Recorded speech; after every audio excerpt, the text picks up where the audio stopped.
किसी घने जंगल में एक बहुत बड़ा शेर रहता था। वह रोज शिकार पर निकलता और एक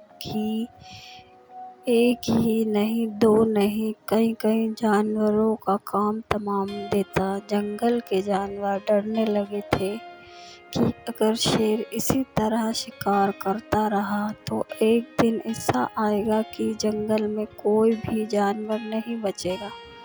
सारे जंगल में सनसनी फैल गई। शेर को रोकने के लिए कोई न कोई उपाय करना जरूरी था। एक दिन जंगल के सारे जानवर इकट्ठे हुए और इस प्रश्न पर विचार करने लगे। अंत में उन्होंने तय किया कि वे सब शेर के पास जाकर उससे इस बारे में बात करें। दूसरे दिन जानवरों ने एक दल शेर के पास पहुंचा। उनके अपनी ओर आते देख शेर घबरा गया और उसने गरज कर पूछा, क्या बात है? तुम सब यहाँ क्यों आ रहे हो? जानवर दल के नेता ने कहा, महाराज, हम आपके पास निवेदन करने आए हैं। आप राजा हैं और हम प्रजा, पर आप शिकार करने निकलते हैं तो बहुत जानवर मार डालते हैं, आप सबको खा भी जाते हैं। इस तरह से हमारी संख्या कम होती जा रही है। अगर ऐसा ही होता रहा तो कुछ ही दिनों में जंगल में आपके सिवाय और कोई भी नहीं बचेगा। प्रजा के बिना राजा भी कैसे रह सकता है?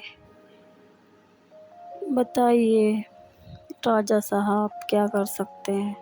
यदि हम सभी मर जाएंगे तो आप भी राजा नहीं रहेंगे। हम चाहते हैं कि आप सदा हमारे राजा बने रहें। हाँ, आपसे हमारी विनती है कि आप अपने घर पर ही रहा करें। हर रोज स्वयं आपके खाने के लिए एक जानवर भेज दिया जाएगा। इस तरह से राजा और प्रजा दोनों ही चैन से रह सकेंगे। शेर को लगा कि जानवरों की बात में सच्चाई है। उसने पल भर सोचा, फिर बोला, अच्छी बात है, मैं तुम्हारे सुझाव को मान लेता हूँ, लेकिन याद रखना, अगर किसी भी दिन तुमने मेरे खाने के लिए पूरा भोजन नहीं भेजा तो मैं जितने जानवर चाहूँगा मार डालूँगा। जानवरों के पास तो कोई और चारा नहीं, इसलिए उन्होंने शेर की शर्त मान ली और अपने अपने घर चले गए। उस दिन से हर रोज शेर ने खाने के लिए एक जानवर भेजा जाने लगा। इसके लिए जंगल में रहने वाले सब जानवरों में से एक जानवर बारी बारी से चुना जाता था। कुछ दिन बाद खरगोशों की बारी भी आ गई। शेर के भोजन के लिए एक नन्हे से खरगोश को चुना गया। वह खरगोश जितना छोटा था उतना ही चतुर भी था। उसने सोचा, बेकार में शेर के हाथों मरना मूर्खता है, अपनी जान बचाने का कोई न कोई उपाय अवश्य करना चाहिए और हो सके तो कोई ऐसी तरकीब ढूंढनी चाहिए जिससे सभी को इस मुसीबत से सदा के लिए छुटकारा मिल जाए। आखिर उसने एक तरकीब सोच ही निकाली। खरगोश धीरे धीरे आराम से शेर के घर की ओर चल पड़ा। जब वह शेर के पास पहुंचा तो बहुत देर हो चुकी थी। भूख के मारे शेर का बुरा हाल हो रहा था। तब उसने सिर्फ एक छोटे से खरगोश को अपनी ओर आते देखा तो गुस्से से बौखला उठा और गरज कर बोला, किसने तुम्हें भेजा है? एक तो पिद्दी जैसे हो, दूसरे इतनी देर से आ रहे हो। जिन बेवकूफ़ों ने तुम्हें भेजा है मैं उन सबको ठीक करूँगा। एक एक का काम तमाम न किया तो मेरा नाम भी शेर नहीं।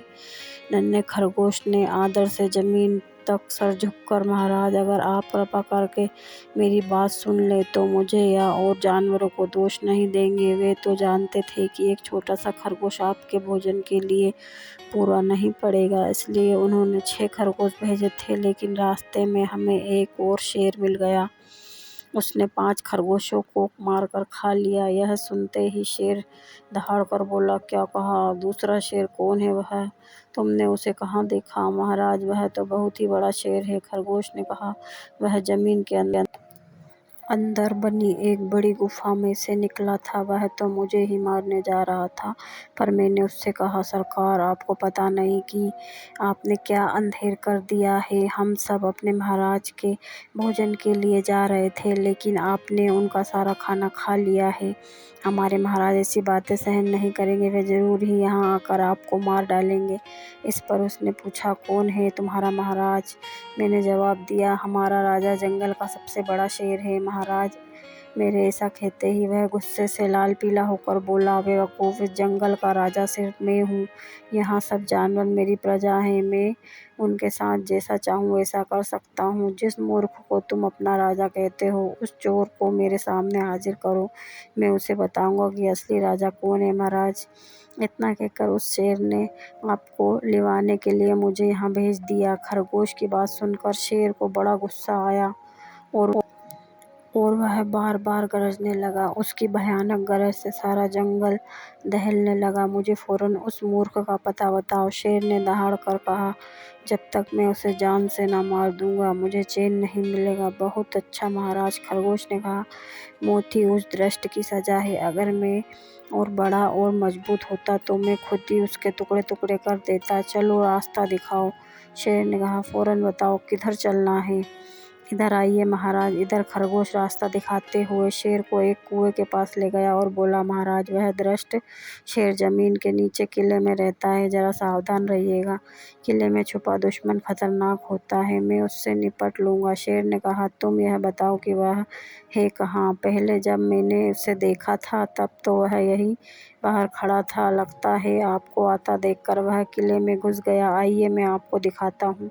खरगोश ने कुएं के नज़दीक आकर शेर के अंदर झाँकने के लिए कहा। शेर ने कुएं के अंदर झाँका तो उसे कुएं के पानी में अपनी परछाई दिखाई दी। परछाई को देखकर शेर जोर से दहाड़ा। कुएं के अंदर से आती हुई अपने ही दहाड़ने की गूंज सुनकर उसने समझा कि दूसरा शेर भी दहाड़ रहा है। दुश्मन को तुरंत मार डालने के इरादे से वह फ़ौरन कुएं में कूद पड़ा। कूदते ही पहले तो वह कुएं की दीवार से टकराया, फिर धड़ाम से पानी में गिरा और डूबकर मर गया। इस तरह चतुराई से शेर से छुट्टी पाकर नन्हा खरगोश घर लौटा। उसने जंगल के जानवरों को शेर के बारे में जाने की कहानी सुनाई। दुश्मन के मारे जाने की खबर से सारे जंगल में खुशी फैल गई। जंगल के सभी जानवर खरगोश की जय जयकार करने लगे। ऐसी है आज की हमारी शेर और खरगोश की कहानी। आप लोगों को अगर हमारी कहानी पसंद आए तो प्लीज़ हमारे चैनल को लाइक, शेयर, कमेंट एवं सब्सक्राइब ज़रूर करें। धन्यवाद।